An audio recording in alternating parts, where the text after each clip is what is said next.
And welcome back after, what was it, like 4 years to the KU Tweets and News podcast. I am Lane Stanberry, your host. And I'm Parker Titus, your podcaster. I don't know. Co-host? Co-host, sure.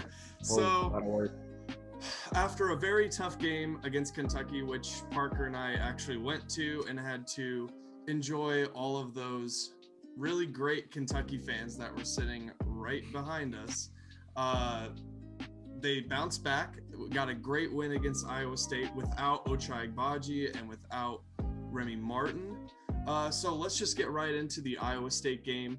Basically, the game started out, Jalen Coleman-Lands got the start for Ochai Agbaji, and he came out and just hit two quick threes. Bang, bang, and KU went up 7, and just they never really looked back. Iowa State made a little bit of a run, got the lead down to 2, but after that, the Jayhawk defense was just really stifling from there. And to be honest, it was a really good breath of fresh air after how poor our defense has been in the past. So, but to begin, let's talk about possibly the player of the game, DeJuan Harris. Yeah, well, according to the announcers, Fran Fraschilla and all of them, they said DeJuan Harris was a player of the game. He was, I think the thing with him is if he gets turned up defensively, that really affects both sides of the ball. So the games we saw last year of DeJuan, where everybody's like, play Harris, was when he was so turned up defensively. And we saw that early on in the game versus Iowa State. He was ready to go. He was putting pressure on their guards. I think the stat was he had 4 steals in the game, which I don't know if he's done that yet this season. I'd be surprised to go back and look at that. But since he was turned up on defense, I think he was able to find some confidence going into offense, and knowing Ochai wasn't there either probably put some more maybe stress on him to score the ball a little bit more. But he did a great job, and I look forward to seeing how he comes out versus in the next game versus Baylor.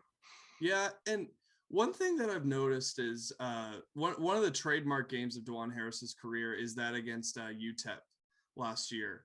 Like when KU was down and out and they really weren't getting any shots to fall, you see Harris start to really turn it up on the defensive end, and he's pressuring everyone. Anytime anyone gets the ball and he's even close, he's pressuring the guy. And I feel like we haven't really seen that this year. We've had kind of a more tentative on the defensive end version of DeJuan Harris.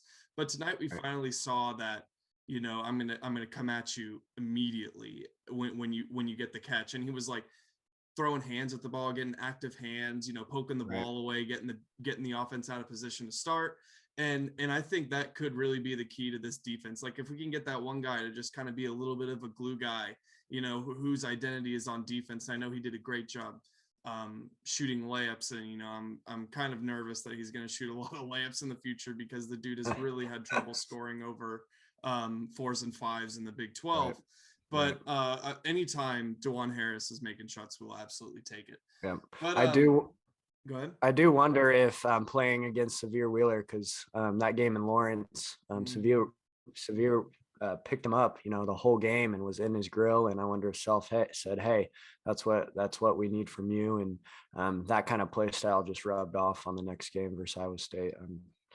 Just an idea there, but yeah, absolutely. And while we're on that topic of point guard, let's talk about Joe Yesufu, and what a game for Joseph Yesufu to finally show up. He had 7 points, 5 rebounds, 4 assists, 3 steals. Dude is just stuffing the stat sheet, but he clearly was a spark coming off the bench. He was quick. He was making good passes. He had active hands, getting the ball out of those guys' hands. I know Iowa State turns the ball over quite a bit, but wow, Joe Yesufu was doing it all. But I think the biggest question we come out of this is, does Bill Self actually play him now? Because I feel like the guys who we've wanted to see play throughout the season just have not seen the minutes, whether it be Remy, whether it be KJ, whether it be Zach Clements.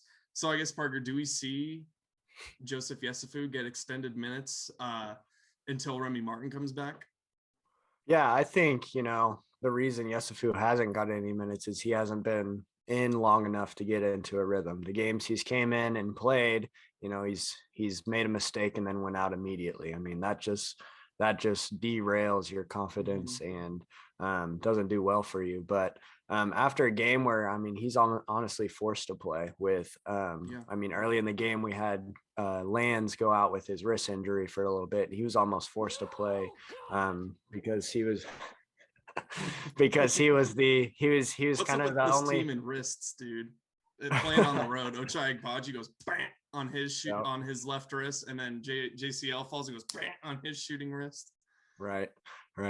Yeah, I mean, I could see him definitely picking up more minutes, especially if Ochai's out again versus Baylor. But yeah, he needs to become more reliable in games and to see more minutes. And those Harris Yesufu lineups, oh, those are nasty. Those were great passing, great defense, just lots of speed on the floor. I hope we get to see more of those against Baylor. Yeah, and no Wilson, Lightfoot, Harris lineups. Gosh, when they this was me when they were playing Wilson and Lightfoot. I'm gonna kill myself. Because all we got to see was just you see the post entry pass to Lightfoot bumbling the ball and throwing it over Pettiford's head, and then he's backing down a guy on a double team, and Jalen Coleman lands is like this right in the corner, and he just missed him, and then he airballs a post hook, and I'm so glad that it seems like it was a brutal lineup. Yeah, I'm so glad that Self is seeming to understand that like Mitch Lightfoot just has games, and we're actually about to talk about the bigs. But and so let's get to the bigs. But Mitch Lightfoot has games where it's just like test him out for 5 to 6 minutes, and I think you'll be able to tell whether it's a Mitch Lightfoot game or not. But tell me about Dave McCormick and the bigs. Oh yeah, I mean David, we see his good games and we see his bad games, and I think the key for David is actually rebounding. Believe it or not, I mean he had the best offensive percentage as far as offensive rebounds. So he needs to continue to do that, and then he'll find buckets by doing that. He's had many putback dunks this year just off of driving layups. And I mean, I think teams have started to front him more and, help on the backside. So he's not getting those easy baskets he got last year. So he needs to find a different way to contribute. I'm pretty sure. And one thing we got to see, I think Big Dave was 3 for 3 on long twos. So in his head he just hears he just hears bang every time he's pulling. Oh, I don't know about that, because he would run after it like he thought he was gonna miss it every time. That's right. And that because he made 3 or 4 of those, he's going to come out against Baylor and jack up 2 in the first half. He's going to do it. And I mean, I like him having high confidence, but if he misses 2, there goes his confidence. Right. But you talk about the foot injury, which is apparently still bothering him. Hopefully he can get rested up enough to where it's not as huge of an issue. Like sometimes we've seen him limping off. But I didn't see really any of that this game. So hopefully we can get, as that one commentator against Oklahoma State said, good Wilt Chamberlain in the future from David McCormick. Right. Yeah. But I mean, he definitely has his games, and sometimes it's just a matchup thing for him. Sometimes it's not. Sometimes he just gets in his head and he can't do anything right. So just how he is this year, I think we've gotten past the point where we're relying on him, which is good, I think. Yeah, that is good. Now we're relying on people who are in the running for National Player of the Year instead of we got Bill Self saying we got to play through Dave. We just got to play through Dave. When you got National Player of the Year, 2,000 point scorer on the wings here. But anyways, right. On the topic of near 2,000 point scores, let's talk about Remy Martin, who my favorite player on this year's Jayhawk team.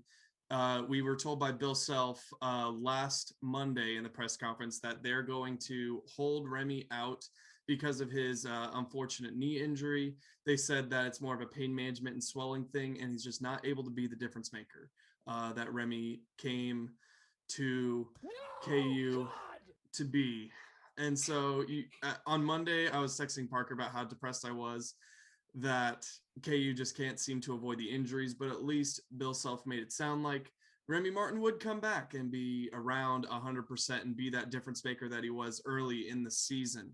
So, Parker, there's been a lot of talk that Remy Martin might not be super injured, but might have some issues with coach, which I think is entirely possible. But do you think that he is actually injured? And when do you think we might see him in the lineup again? Yeah, it's been a really weird session with Remy here in the past month. Really is the issue. At first I thought there was probably a deeper issue going on, just from Remy's body language, from the inconsistency in the press. With Self saying, well, Remy said he couldn't go, and then he corrected himself and said, oh no, the trainer said he couldn't go. And so I think there's been a lot of inconsistency there, especially when the injury first started and he was kind of playing and looking okay. Um, but as the weeks went on, it's kind of been obvious. I mean, if they're going to hold him out a week or two at a time, that's not an internal issue. That's probably more of an external knee issue, in my opinion. Not to say that there's still not heads bonking. Remy wanting to play and the trainer saying no, or vice versa, them really wanting Remy to go and Remy saying no. We haven't been indicated which side of that is, or even if that's the case. But if it really is an injury and it's truly bothering him and affecting team chemistry, I think the smart thing to do is hold him out for a week or two. Yeah, and I agree. I think, and he said, I don't know if it's going to be 5, 7, 10 days, 14 days. He didn't really know how long we were going to be without Remy Martin. And I think as long as Ochai Agbaji is back, and we'll talk about that later, as long as you have Ochai Agbaji and you have Harris and Yesfu giving you decent minutes, I think that you can do without him, at least for this upcoming stretch of games outside of Baylor.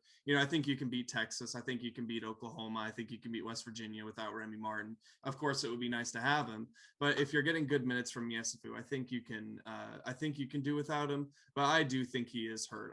Because I often see him at warmups too, just kind of jogging around, kind of being soft on that knee. So hopefully, we're praying. If you follow my Twitter account, you'll see my daily prayers for Remy Martin's knee. Hopefully that knee gets back into the shape that it needs to be here pretty soon. So yeah, that's it for our Iowa State recap. KU gets the dub, and I don't think any of us were expecting it after we heard Ochai Agbaji is out. But huge win for the Jayhawks in Ames this past week. Now let's talk about Big 12 games since Monday. First, we have number 8 Baylor 81, West Virginia 77 in Waco. Baylor without LJ Cryer and Adam Flagler. The West Virginia was leading for a good portion of the game, making almost everything they threw up. Parker, is Baylor as good as advertised, and is West Virginia a little bit underrated? That game was really weird just watching it. Obviously Baylor had Cryer and Flagler out, so they were a little undermanned at their guard positions. But if you watch West Virginia, they weren't really getting any quality shots. They were just making overhands and really just kind of getting lucky for the most part. And Taz Sherman went off. So I think Baylor, I think number 8, 5 through 8 is a good ranking for them. I think they're still solid and have a great freshman wings. So I agree. I think Baylor's pretty decent. I don't think they're a 1 seed. I don't understand Joe Lunardi with his bracketology, seeing as how Baylor and Kansas essentially have the same resume. But I do think 5 through 8 is a pretty good ranking for them. I think West Virginia is much better than their record. I think they deserve to be in the tournament. Taz Sherman is really good. But hopefully they get some better. Like, they've had a really tough schedule thus far. Next, TCU 72, Oklahoma 63. Another underachieving team would be Oklahoma and Porter Moser's squad with the duo of Tanner Groves of Jacob Groves. TCU been a bit of a surprise this year. They've been able to pick up some pretty solid wins.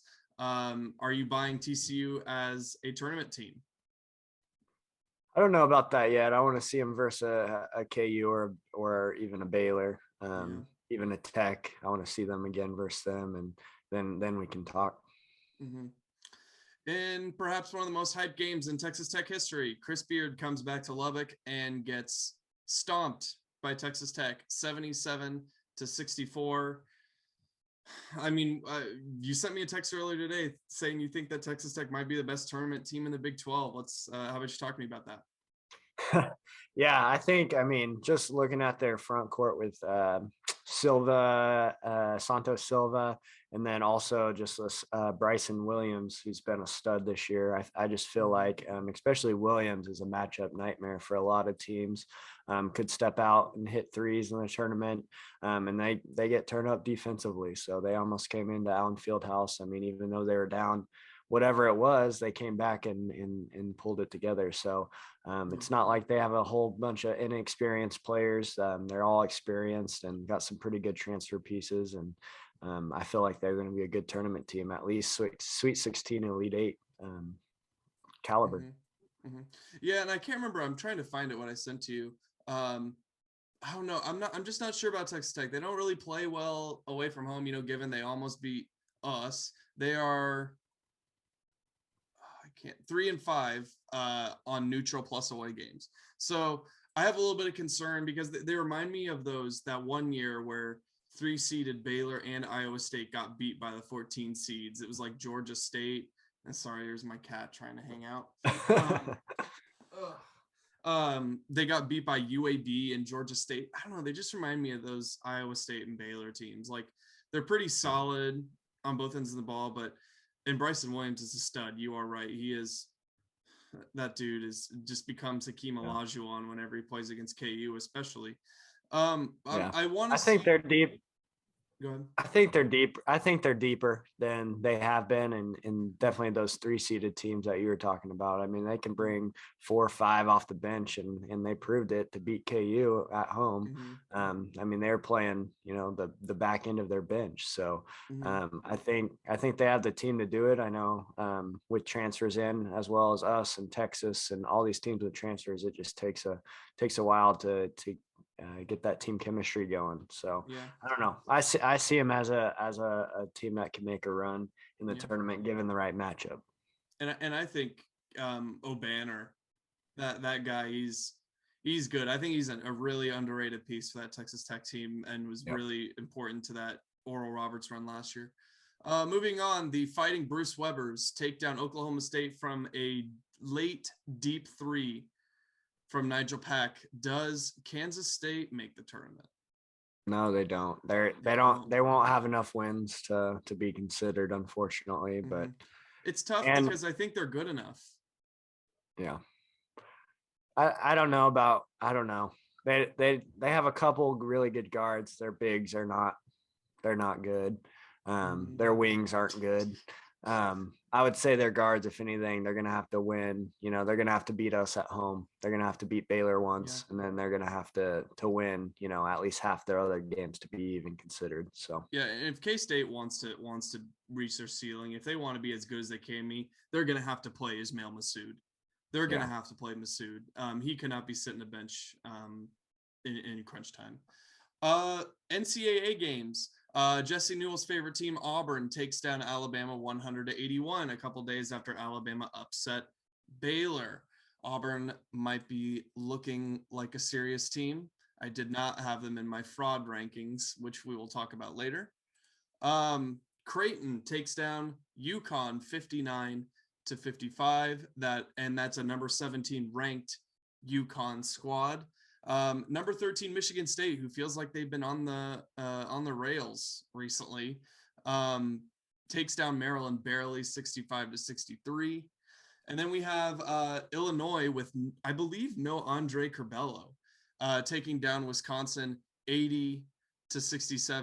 Illinois is kind of an interesting team. I can't figure out how I feel about them. There are days where I feel like, wow, this looks like a great team, and there are days where I feel like, they're not getting out of the first weekend. Yeah. Do you have any thoughts on Illinois? I like them. They, as of late, they have a guard by the last name of Plummer. And Yeah, he's that's been right. really lighting it up from three, which helps because that Mhm. takes some of the pressure off their big man Kofi Coburn. So having that pressure off, I mean that I think he had 34 in that game. So having the guards having to go out and guard the wing allows the paint to open up, and I think they're starting to pull it together a little bit. And I believe they may be the leader in the Big Ten. Yeah, I agree. Number 5, Kentucky takes down Vanderbilt at home 77-70 after almost giving up the big lead and they had. And what do you know? Keon Brooks didn't make every single mid-range jumper that he took. Can't, Yeah, I don't know. I don't know. It's only against Kansas. Like that's just yeah. it's become a saying. Only against Kansas. Yeah, he was good in the second half, but he struggled in the first half. So, Mm-hmm. um, yeah, those guys tend to hit shots versus us, and it Mm-hmm. is what it is. A lot of Kentucky fans came out and Yeah. said, that was the best game we've played, and Mm-hmm. a long time we hit everything. I don't think we'll play like that again. So, Yeah. And it you is could what it tell is. in the post game, Christian Brown was saying that the game plan was to make Keon Brooks make shots, and he made Yeah. shots, and so did Severe Wheeler with a deep three at the end of the shot clock. I still am like I started mixing up because Severe is 2 and Tai is 3. So at the end, on the other end when we were watching it, because we were in that section 9, I saw someone pop a 3 at the end of the shot clock. I thought it was Tai, and I was like, oh well, whatever. And then I realized Tai We were only like had right here. yep, mm-hmm. And I realized Tai like didn't have a ton of points. I was like, oh, that was, and I looked over at you and I said, oh, was that Wheeler who made that 3? And you're like, yeah. I was like, 21% 3-point shooter or whatever. Of course. Well, let's move on to one of my favorite segments of today. It is the fraud rankings, and I'm wondering if the Arizona fans are going to be in my mentions yet for putting them where I put them. But let's see. No, not yet. So my new fraud rankings after Arizona, and that's another game we need to talk about. Arizona takes down UCLA. I didn't see what the final score was, but they almost gave the game away. Still beat UCLA. But let's go over the fraud rankings. At number 10, we'll go from, so 10 is the least fraud. Moving up, number 1 being the most fraud. Number 10, we've got the Purdue Boilermakers.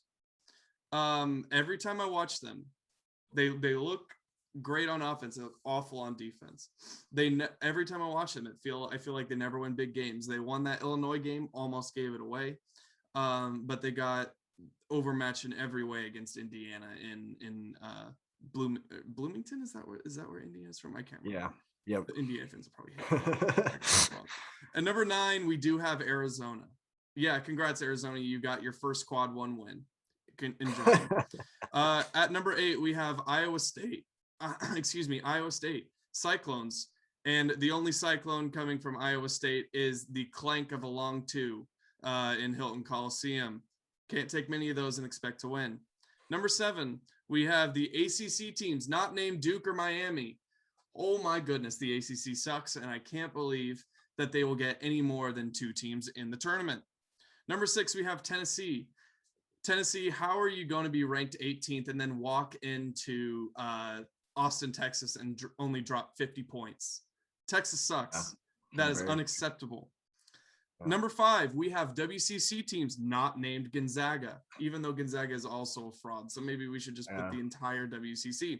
But I was looking at the WCC schedule, and of course Gonzaga plays their arch rival nemesis, second place BYU, and they have dropped 2 of their last 5 to it was one at the Portland, or they only beat San Francisco by 2. Everybody raves about BYU every year being great, but this year they are not good. Yeah, and I like how good comes in a relative sense of they're good for a WCC team. Right. It's just like there's this huge narrative that John Rothstein and Jeff Goodman and Joe Lunardi are putting out that, hey, San Francisco is actually good. Santa Clara is actually good. St. Mary's is actually good. And then they get 120 scored on them by Gonzaga. Right. Yeah, maybe like good teams. I don't care who they are. Do not get 120 points scored on them. Yep. Number 4, we have Ohio State. I don't know how they've crept their way back up into these rankings. I don't know how many good wins they have. Maybe they have. I haven't looked too deep at Ohio State. Let me pull up their resume, but I don't know how they've climbed. What I can't even find them in the Ken Palm rankings. Oh my goodness. Let me find them. They're ranked number 21 in the Ken Palm rankings. They have 5 losses. Just lost to Purdue, lost to Wisconsin, lost to Indiana, lost to Florida, lost to Xavier. They have a good win against Wisconsin and a good win against Duke. And that's about it. All their losses have been, I mean, decent losses. It's not like they're bad losses, like a Dayton. Yeah, but if you're a team that's ranked, I think they're ranked like 14 now, 15 now, you got to beat Florida. Florida's Garbo. Right. And that was on a neutral floor. I don't know. I don't know. I think Ohio State needs to win a game here in the conference to make me think that they're for real. And then we have at number 3, we have Texas. I don't know how they're ranked. How are they ranked? I feel like it's just love for Chris Beard. And number 2, we have Gonzaga, who gets to basically play in a conference worse than the MVC and just beat up on teams for the entire year. I asked a question to the Rock Chalk Blog podcast, who we're really big fans of. How many Bill Self teams would go undefeated in the WCC? And I'm pretty sure all but 3, all but 2 would go undefeated in the WCC. Like, you can't tell me that the Wiggins team would not absolutely mash everyone in the WCC. Right. And then finally, number 1 in our fraud rankings, the Houston Cougars, who get to play in a conference probably worse than the WCC at this point. Like let me read you some of the excellent wins that Houston has piled up recently. 238 South Florida, 179 East Carolina, 124 Temple, 162 Texas State, 152 Tulsa, 89 UCF, 107 Tulane. These are not great teams, folks. This is not, I mean, this might literally be the modern version of Missouri Valley, Wichita State. And given those Wichita State teams are pretty decent, but it's like they beat KU in the second round, but don't even remind me of Evan Wessel. But this might be the modern version of WC. They don't play anyone in the conference, and they think that they should get a high seed, but it's just like the way it goes is you got to get yourself in a good conference, and you got to play some good teams if you want a good seed in the tournament. Yeah. And that does it for our fraud rankings. I was just going to say the thing about Houston too is that the rankings won't tell you that they lost their best player, Marcus Sasser, with the ACL. So they're actually not as good as they were to start the season when they're actually playing they were playing an okay non-con, but they lost the 2 games they played versus ranked teams. So take it or leave it. But all right, so let's get to question and answer. First, from Jayhawk Focus, what are your thoughts on the Remy situation? So we'll go with that first. What are we kind of talked about that earlier. I think that, I think he is actually hurt, and I think he just really needs time to be 100%, because I think when he does come back 100%, this team will be much improved from what it is. Yeah, the Remy situation has been weird. It's almost like KU fans are split on if he's hurt or not hurt. But I think there's a little bit of both going on, and I think actually this time he may be hurt if they're holding him out for weeks at a time. Right. And Bill's dropping F-bombs in the press conference. Yeah, that was legendary. What else do you think Yesufu needs to prove? So I wonder if that question means does he need to prove something to get minutes now? Yeah, I think it could be either of 2 things. It can be he needs to make shots and push the pace and get us in transition like he did versus Iowa State, or just play good defense and get us some possessions back. I think 2 of those things get him minutes. One of the 2 or both. I definitely agree. And I think one of the strongest things about Yesufu's game coming into Kansas was the floater. and his floater is insanely good. And I feel like none of those have gone in for him this year. And he also has deep range. So I think he needs to start seeing the ball go in the basket. And I'm hoping, and he talked about after the game how big this game was for his confidence. So I'm hoping that is the boost he needs going forward. Second, from Landon Fields from the Rock Chalk Blog podcast, again, which we're huge fans of. He says, "Do you need a guest sometime?" Yes, we absolutely do. We are going to get you on here soon, Lando. Secondly, did you find the Iowa State game encouraging since the team played fairly well, all things considered, and was still able to score 70 and get the road win without their best player? I would say, yeah. I mean, I've been kind of a downer more so on this game because Iowa State was absolutely terrible in offense. I mean, their offense, they were running through their big man at the high post, taking long twos, not rebounding. They couldn't hit anything, which they never do. So I've never been really impressed with Iowa State from the jump. But even it was a tall task to come in here without, the Big 12 preseason player of the year and the Big 12 player of the year and steal a game like they did in convincing fashion. So I was impressed. Yeah, and Hilton is a very, very tough place to play, no matter who you have on the floor. And when we had everyone, I was looking at this game as a potential loss. So, and not only that, but yeah, they were garbage on offense. When I was seeing just jacking up long twos, I was like, keep shooting those. Yeah. Like if you make those, go ahead.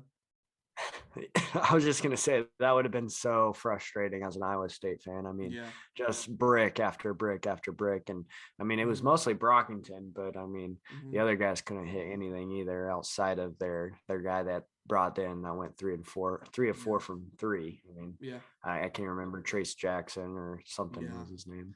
Trey Jackson, I think his name, I might be wrong, but he also made some of those threes. But I won't call that, because we typically have a segment called Super Saiyan of the game, where whatever player that KU plays against, that some rando, ends up going Super Saiyan and making everything. But I don't think there's anyone who quite went Super Saiyan. But I was really happy, especially with the defense. They defended really well, and Iowa State has a garbage offense. But I thought one thing they did well was stealing extra possessions, and I feel like this team relies on stealing extra possessions and rebounding. If they can do those two things well, I think they can beat anybody. Moving on. This Saturday is a big game for these Jayhawks. They play against the number 8 ranked Baylor Bears. So now let me get into some of the strengths. We'll do three strengths and 3 weaknesses.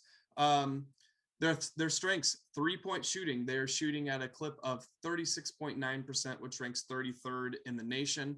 They're pulling down 38.1% of their possible misses, so which ranks for 5th in the nation. So they're a great offensive rebounding team. And they also are great at stealing extra possessions. They are at 24.8%, which is 9th in the nation. So KU will definitely have to start taking care of the ball. In terms of weaknesses, they really struggle to get to the free throw line. In terms of their free throw attempts per divided by their field goal attempts, they only average 26%, which is good for 294th in the nation. They're averaging 67% when they get to the line, which is 294th in the nation. And lastly, they also give the ball away like KU does. They're at 10%. 10% of their offensive possessions get stolen, which is 242nd. And we know how much trouble this KU team has had with turnovers. So by comparison, KU is at 10.3%. So they both give the ball away a decent amount. But to me, it sounds like this is a team that you're going to want to foul and make them earn at the line, especially if you get it down to Jonathan Fraudwa Chachua, who I think he's a fraud. I think that guy is an absolute fraud. But I might get burned for saying this in the next podcast. But let's look at their 3 top players, Parker. Yeah, it looks like James Akinjo comes in at 13.6 points a game, and he averages 5.6 assists, shooting 36.1 from the 3-point line. I mean, he's been an absolute stud. I think he's made the Naismith rankings for player of the year late season. So obviously he's contributing a lot, and he just hits tough shots.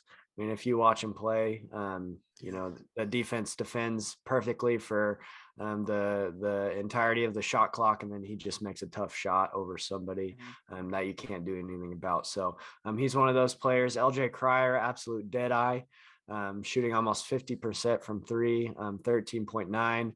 And I think that's mostly because a lot of pressure, or a lot of the defense is looking to guard Akinjo. So Cryer's left open a lot. And then you have the other small guard, Flagler, who averages 12.7, also shooting 37.9 from 3-point line. So good, little trio of guards there that are going to, hit open shots. We can't allow them to have open shots. They're a team that hits open shots. Iowa State not going to hit their open shots. So we got to be hands in the face, and then we got to rebound. Yeah. And when we watch Baylor, Parker, when we would watch Baylor early in the season, we would say, man, Baylor makes a lot of tough jumpers. They take a lot of contested J's and they make a lot of them. So even guarding them is tough. So they're going to have to guard the mid range and the 3-point really well. But let's talk about health. Ochai Agbaji tested positive for COVID-19 we don't really know exactly when he tested positive, but he did test positive. So we're not really sure. I think the rule is he has to quarantine for 5 days, and then he has to test negative in day 6 through 11. So there is certainly a lot to that is left open there. We're not really sure if he's going to play or not.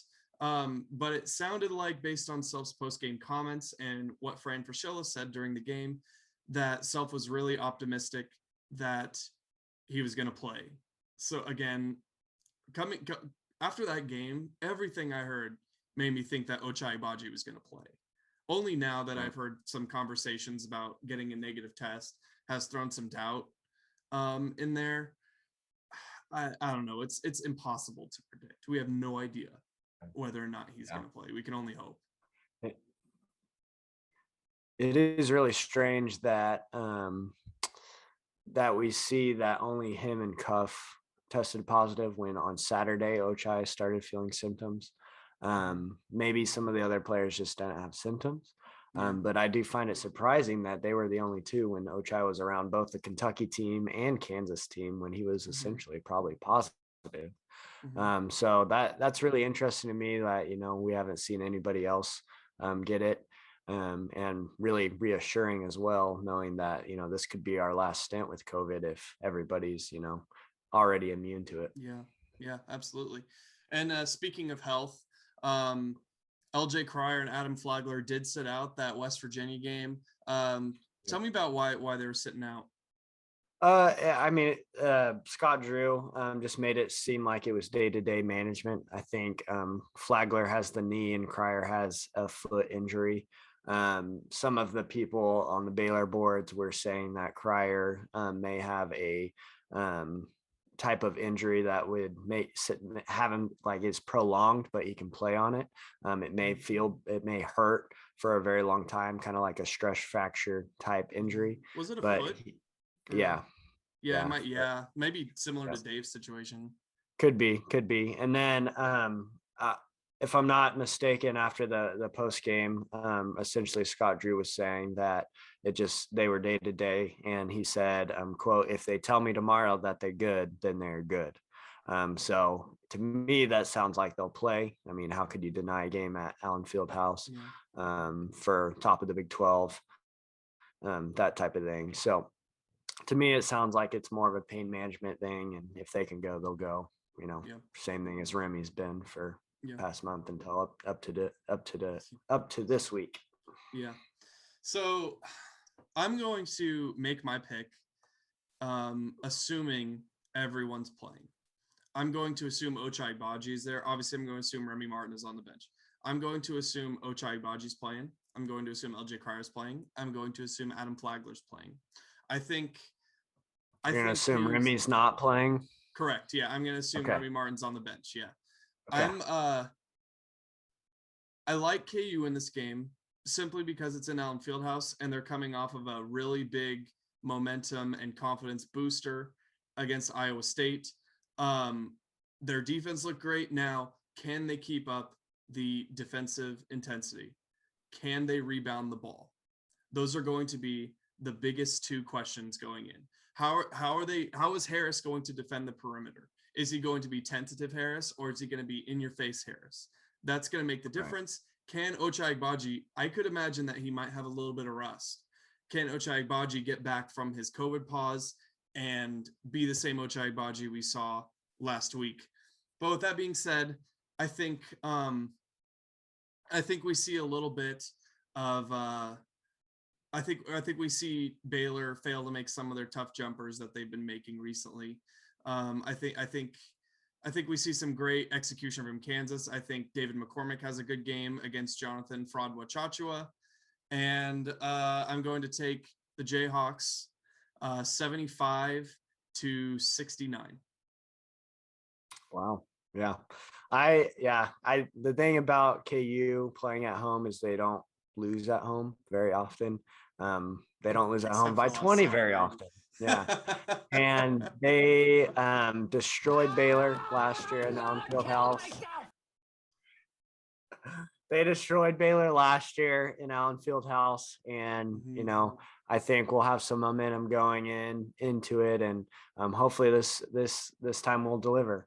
I actually was going to have KU scoring 75 and Baylor scoring 70, so we're 1 point really off. Close. Wow. Yep. And another thing that we kind of talked about is I think Bill Self knows which games are important to get his team prepared for.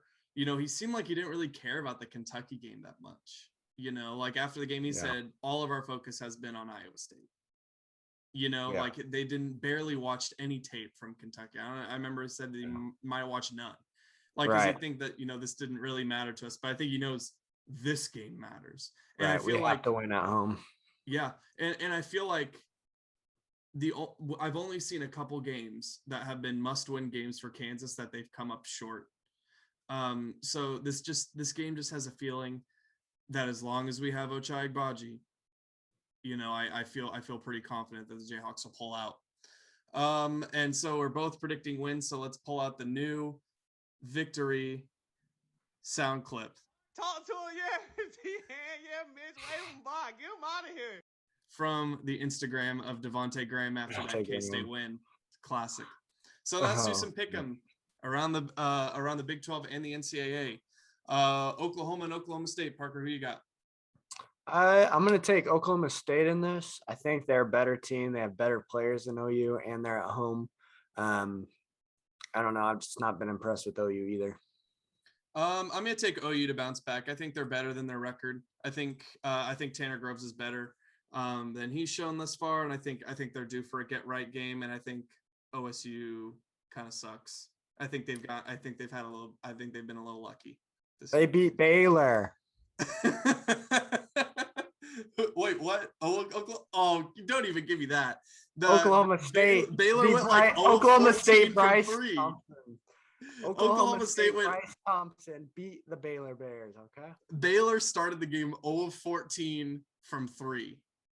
That defense, game. You man. can't tell me that that had everything to do with Oklahoma State's defense. Man. Oh, okay, I'm gonna give you a blasphemous. That is blasphemous. For that one. Hey, worked out for KU. Yeah, hopefully it would be nice if Baylor started 0 of 14 from 3 against Kansas. Number 14, Texas Tech at West Virginia. Who you got? I'm going to take Tech just because I've been high on them lately. They also kind of need that signature road dub. Like you're mentioning, they've been bad on the road. So I think they're going to ride some momentum after beating Beard.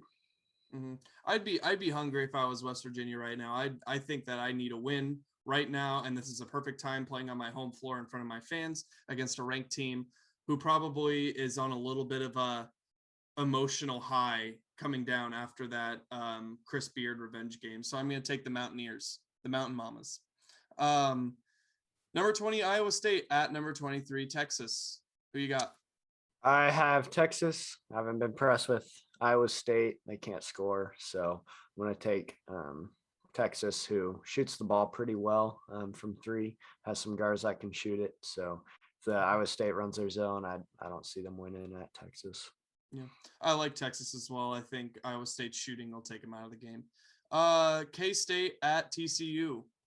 Interesting game between Yeah, two purple teams. I haven't watched TCU much, so I can't speak to them. Obviously, just because they haven't played KU, I know they have some players back, but I'm gonna go TCU. Yeah, I'm gonna go with K-State on this one. I like how K-State's been playing as of lately. I feel like they've been playing pretty decent defense. As long as Nigel Pack can be a go-to guy, I think K-State can be a tournament team. Now we're going with some more NCAA games. Sorry,